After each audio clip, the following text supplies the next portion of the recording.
ये कल तक कहते थे कि वो गुनहगार है, आज उसी गुनहगार के सारे गुनाह माफ हो गए हैं, क्योंकि राजनीति चमकाने के लिए वो गुनहगार आज अजीज हो गया है। अमित शाह जी ने कर्नाटक चुनाव के दौरान ये कहा कि हमने पीएफआई जैसे संगठनों पर नकेल कसने का काम किया है और ये काम कांग्रेस नहीं कर पाई। लेकिन जब आप पीएफआई को देश में बैन कर चुके हैं तो फिर पीएफआई के पॉलिटिकल विंग, जी हाँ पॉलिटिकल विंग एसडीपीआई का समर्थन बीजेपी कैसे कर सकती है। इस बार जो हुआ है वो ये बता गया कि बीजेपी और बीजेपी के कद्दावर नेताओं की कथनी और करनी में ना कितना जमीन आसमान का अंतर है। दोस्तों नमस्कार, मेरा नाम है जयंती झा और आप देख रहे हैं टीवी 10 भारत। कर्नाटक चुनाव के दौरान एक मुद्दे को बीजेपी ने बड़ा तूल दिया था। बड़ा तूल मतलब बहुत बड़ा चढ़ा कर कहा कि देश में हमने पीएफआई जैसे आतंकी संगठन को बैन कर दिया है। अमित शाह जी ने एक बड़े मीडिया चैनल के कॉन्क्लेव में जो कहा था, मैं आपको बकायदा उनका जो वीडियो है, उनका जो बयान है वो दिखाऊंगी।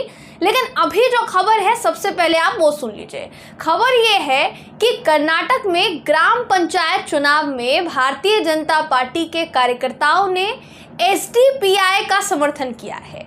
अब यह खबर चौंकाने वाली इसलिए है क्योंकि शुरुआत में जैसा मैंने जिक्र किया, एसडीपीआई को पीएफआई की राजनीतिक शाखा माना जाता है, पॉलिटिकल विंग माना जाता है।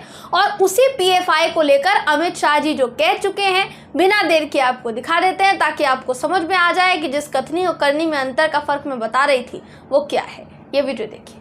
भारतीय जनता पार्टी ने पीएफआई पर बैन लगाकर पूरे दक्षिण भारत और दक्षिण भारत से प्रसरते हुए ये अलगाववादी संगठन को रोकने का, नकेल कसने का काम किया है। अब बताइए जरा, शुरुआत हो गई है पंचायत चुनाव से, ये शुरुआत कहां जाकर रुकेगी, कितना बढ़ेगी, किसी को नहीं पता। तो क्या चुनाव जीतने के लालच में बीजेपी अपने बड़े नेताओं के बयान का भी मान नहीं रखेगी? अमित शाह जी का बयान कोई मायने नहीं रखता है क्या? ये बात तो सब जानते हैं कि कर्नाटक में बीजेपी को सत्ता खोने का झटका अभी तक सता रहा है और ये झटका रुक रुक कर लग रहा है। ये बात अच्छी तरीके से सब जानते हैं, मगर उसके लिए अपनी ही कही हुई बात से कौन मुकरता है भाई? इसे लेकर हर कोई हैरान रह गया है। दोस्तों कांग्रेस नेता श्रीनिवास बीवी ने बाकायदा मोदी जी का मास्टर स्ट्रोक बताया है इसको और लिखा है थैंक यू मोदी जी। इनके अलावा वरिष्ठ पत्रकार हैं अजीत अंजुम जी, उन्होंने काफ़ी हैरानी जताई है क्योंकि सबको हैरानी हो रही है कि आखिर ये क्या हो गया। तो वो लिखते हैं कि पीएफआई के पॉलिटिकल विंग एसडीपीआई को बीजेपी का समर्थन, माजरा क्या है भाई? जिसे दिन रात गाली देते हैं उसे समर्थन कैसे दे सकते हैं? इनके बाद वरिष्ठ पत्रकार पुण्य प्रसून वाजपेयी जी क्या लिखते हैं, इन्होंने भी हैरानी जताई है। ये लिखते हैं गजब, पीएफआई को पानी पी पी कर कोसने वाली बीजेपी ने कर्नाटक में पीएफआई के राजनीतिक विंग एसडीपीआई को समर्थन दे दिया है।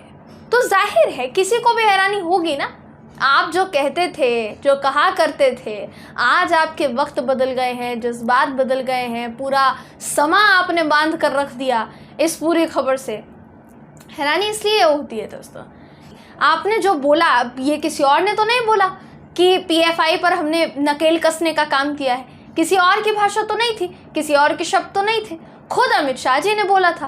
तो जब वो अपनी बात से पलटते हैं हैरानी होती है, क्योंकि पंचायत चुनाव में ही सही देखे, कर्नाटक में जो पंचायत चुनाव होने वाले हैं बेशक उसमें ही सही, किसी बड़े चुनाव में न सही, लेकिन ये पंचायत चुनाव का जो गठबंधन है ये कहाँ तक जाएगा और कैसे कैसे जाएगा, ये तो देखने वाली बात होगी।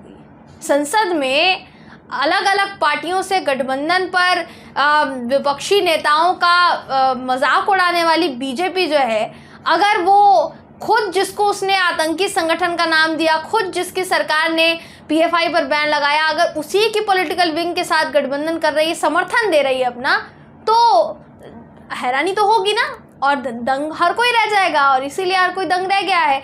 अब इस पर आप क्या सोचते हैं, आपकी क्या राय है, कमेंट करके ज़रूर बताइएगा। वीडियो अगर आपको पसंद आया हो तो वीडियो को लाइक कीजिए, शेयर कीजिए, चैनल को सब्सक्राइब करना बिल्कुल भी ना भूलें। फिर मुलाकात होगी आपसे अगले वीडियो में, तब तक के लिए नमस्कार।